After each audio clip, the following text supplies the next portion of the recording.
Pessoal da segunda série, novamente aí, bom dia. Agora a gente vai fazer uma bateria de exercícios, né, dos propostos, as questões abertas dos propostos sobre Revolução Russa, ok? Então, temos aproveitado essas aulas gravadas para poder fazermos algumas questões discursivas, a maioria delas de vestibular, para poder sanar alguma dúvida de vocês, alguma questão que de repente vocês tiveram dificuldade, certo? Lembrando que a gente sempre pede que vocês façam todas as questões da apostila, as fechadas inclusive, não é? Só que para eu poder ajudar melhor vocês aqui a tirar dúvidas de algumas questões, eu opto pelas fechadas, pelas abertas, perdão. As fechadas a gente vai fazer aí nas lives, ou então, caso vocês queiram e me mandam aí algumas mensagens, a gente faz em outras aulas também aqui gravadas, ok? Então vamos lá, pegar umas questões aí sobre a Revolução Russa, um assunto que o Enem sempre gostou muito, certinho? Já preparando vocês aí para tudo isso.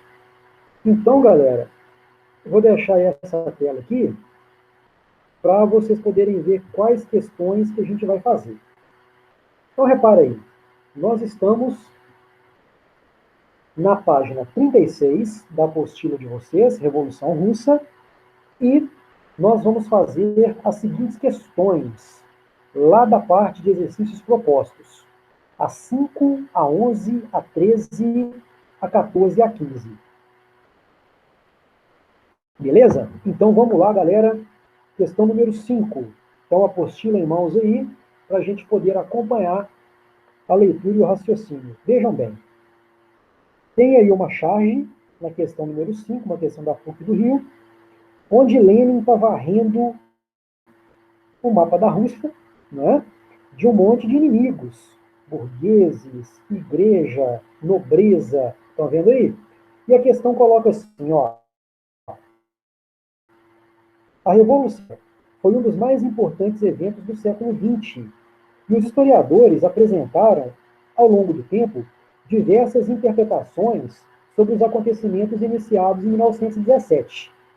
A história do socialismo na Rússia foi movida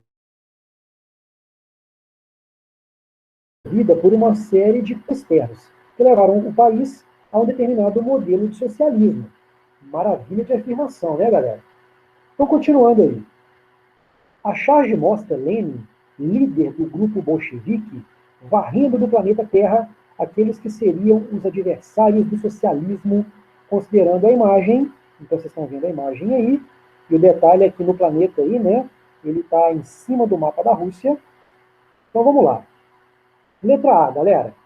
Identifique dois inimigos do socialismo que estão aí nessa charge, que são varridos por Lenin. O E.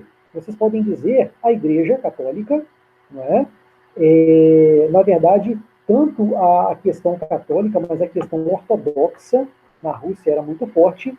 Então, coloquem, por favor, a questão da Igreja sendo banida por Lenin da Rússia, juntamente com a nobreza czarista e burguês.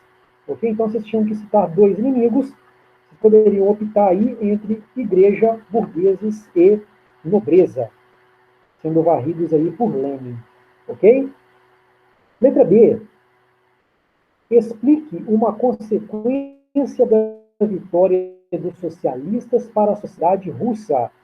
A grande consequência, pessoal, foi a implantação de um regime bolchevique, lá em 1917, né?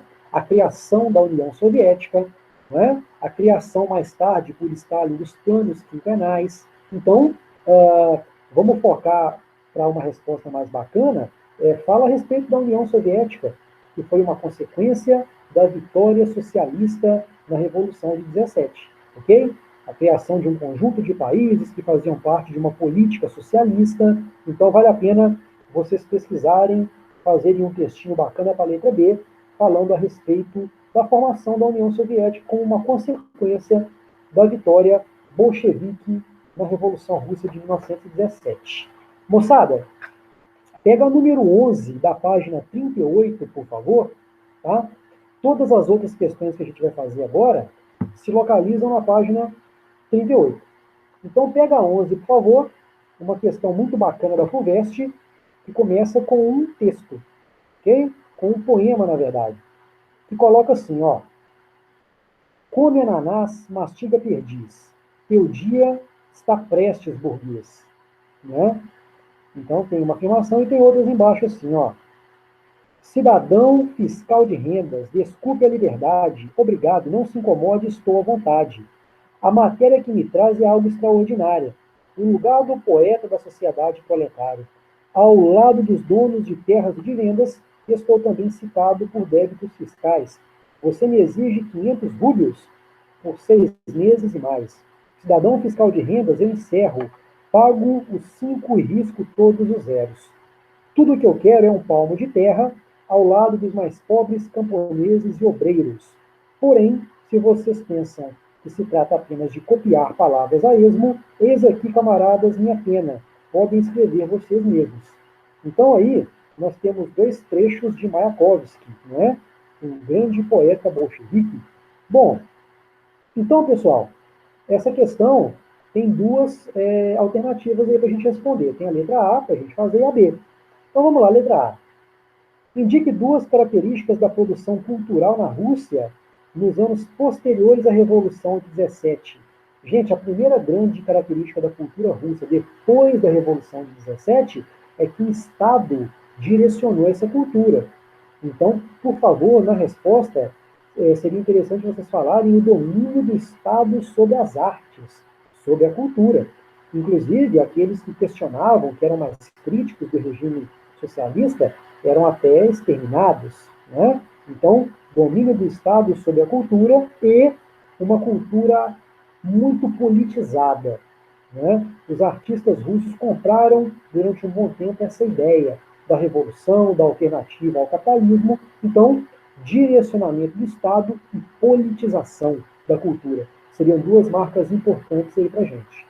Beleza? Letra B. Identifique e comente uma crítica e uma proposta de mudança presentes nos 2 poemas. Então, galera, uma crítica presente aqui nos 2 poemas seria a questão da burguesia.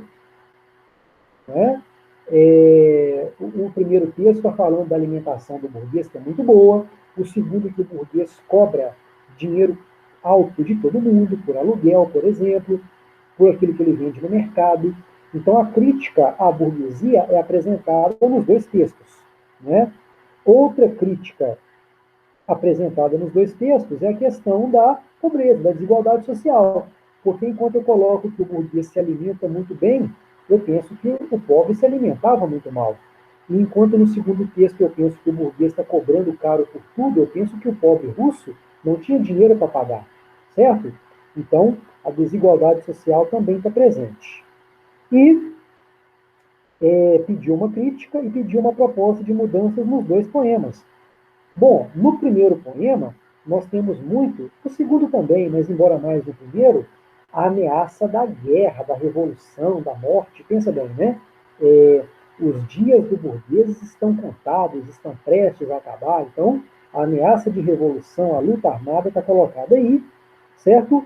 E no segundo texto aparece muito uma questão de reforma agrária, quando é colocado que, no poema, o nosso eu lírico quer um pedaço de terra junto com a sociedade camponesa, junto com a sociedade proletária, ok? Então, são situações que devem envolver uma boa resposta para a letra B. Galera, número 13, da mesma página 38, fala assim: comente a expressão socialismo num só país, utilizada para definir a política da URSS no período stalinista. Seria muito interessante nessa questão se vocês comparassem a diferença que havia entre os 2 líderes bolcheviques, Stalin e Trotsky, após a morte de Lenin. Lembram? Stalin queria apenas na União Soviética. Trotsky queria expandir o socialismo para o mundo inteiro. Ok? Então, a frase falada nessa questão aí de Stalin diz respeito à ideologia que ele tinha para a Revolução Socialista da época. Ok, galera? Logicamente, vocês iriam dissertar sobre isso. Número 14, da Unicamp. Vejam comigo, por favor, o seguinte. Em 1924, após a morte de Lenin, dois dos mais destacados dirigentes do Partido Bolchevique se opuseram. Tem muito a ver com a questão 13, hein, galera? Para Trotsky, tratava-se de defender a revolução permanente no mundo inteiro, espalhar ela. Para Stalin, tratava-se de defender o socialismo em um só país, na URSS. Né? Stalin venceu essa disputa e, a partir de então, a figura de Trotsky foi sendo progressivamente retirada dos documentos soviéticos.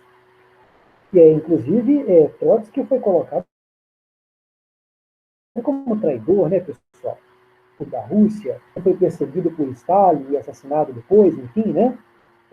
Transcreva o trecho que explica a divergência entre Trotsky e Stalin. Então, pessoal, é esse trecho aqui, ó, onde fala assim: para Trotsky tratava de defender a revolução permanente, para Stalin tratava de defender o socialismo em um só país. Aí está a diferença dos dois. A questão coloca assim embaixo.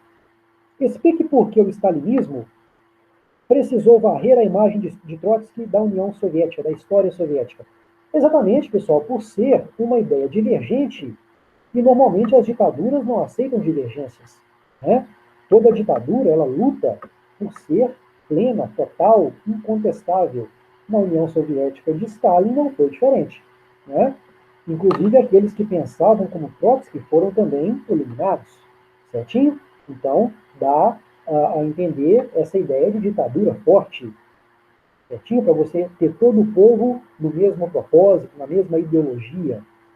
Galera, para fechar, vamos fazer a número 15, beleza? Onde ela coloca assim, ó, a Revolução Russa causou impacto ao apresentar como viáveis as propostas de uma sociedade socialista. Ok, foi a primeira tentativa, de fato, duradoura disso, né, pessoal? Desde a Comuna de Paris, né? Nessa direção, identifique duas diferenças entre o chamado socialismo utópico e o científico na URSS, implantado na URSS. É uma questão que dialoga com uma matéria lá do início da nossa apostila 1. Lembram dos socialismos que a gente comentou? Então vamos lá.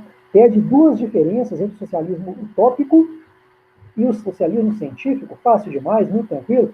Socialismo utópico pregava reformas dentro do capitalismo, ao passo em que o científico pregava destruir o capitalismo, ok?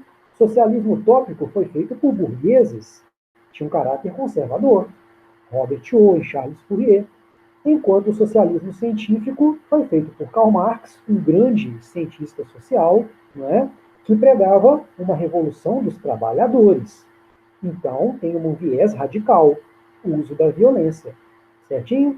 Então, moçada, essas são as respostas das nossas questões que a gente se propôs aqui a resolver para tirar algumas dúvidas de vocês, certo? Então, continuem aí firmes e fortes, a gente continua se encontrando também toda semana, beleza? Grande abraço a todos, galera, até a nossa próxima aula, então.